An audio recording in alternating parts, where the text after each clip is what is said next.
Everybody, going to give you a little bit of bonus material from the sermon yesterday. The sermon was already a little bit on the long side.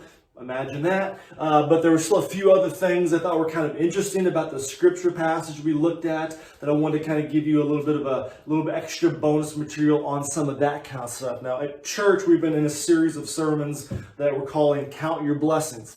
And so as we move into the season of Thanksgiving and gratitude, when we count our blessings, we're just kind of zeroing in on that idea in light of a year that's not making a lot of us feel very grateful.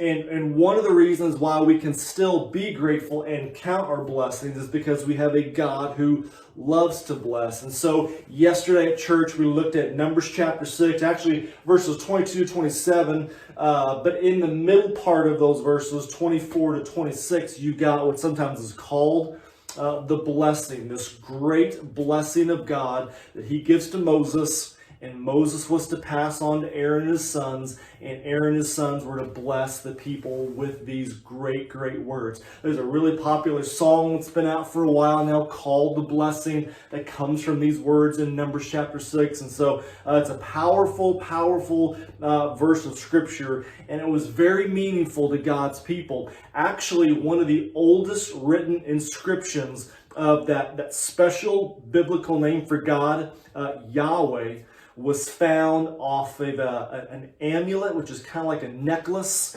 Archaeologists discovered this back in 1979, and they pulled out these little silver scrolls from this amulet, very thin pieces of silver, and they very carefully unrolled it, saw there were some inscriptions on it, and part of the inscription on there were words that come out of this blessing in Numbers chapter 6, and you've got the oldest written record of the biblical name Yahweh. This goes back to the 6th or 7th century BCE.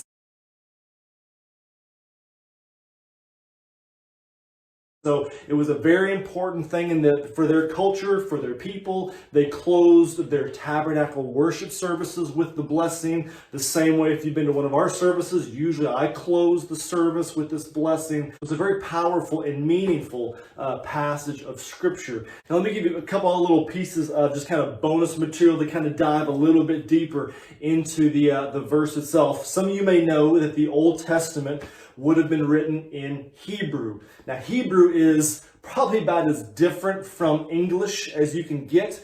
It looks very different. The words are very different. There are no vowels in Hebrews. They use some different kind of markings to kind of highlight where a vowel would be. Otherwise, it's all just consonants. You even read Hebrew different. You read it from right to left. You read it backwards from the way we would read in English. And so it's a very different kind of language. It's a tough language to kind of get the hang of. I'll be honest with you, I did not do great in Hebrew, nor did I really enjoy Hebrew when I did some of that stuff in seminary. But there are some things about the Hebrew that if you kind of dig into some of that, it kind of adds to the beauty of some scriptures in the Old Testament, and you can kind of pick up on some things that you wouldn't see just in the English. So really quick, here's kind of some interesting things about the Hebrew version of this blessing in Numbers chapter 6. Altogether, there's 15 words from Numbers 6:24 to verse 26. Now, 3 times it mentions God's name. The Lord, or Yahweh in the Hebrew would have been.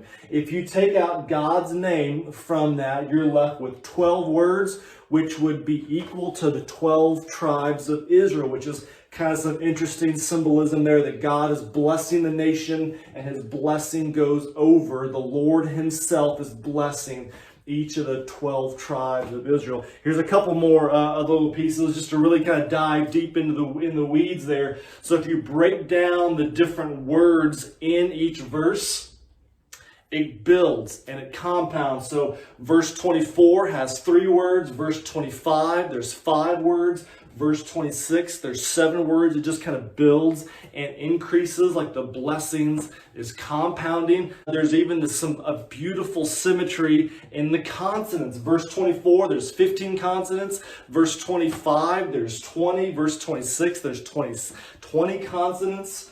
Even the syllables have some symmetry to them. From verse 24 down to 26, there's 12, 14, 16 syllables there. All that symmetry kind of adds to the beauty of those words. Maybe makes them a bit more memorable for the people. Maybe adds to the meaning of them.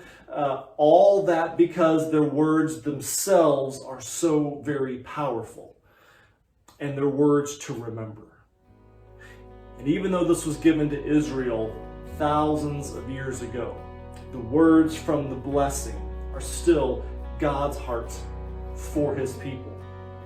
That we serve a God who wants to bless us and keep us and make his face shine upon us, be gracious to us, turn his face towards us, and give us peace.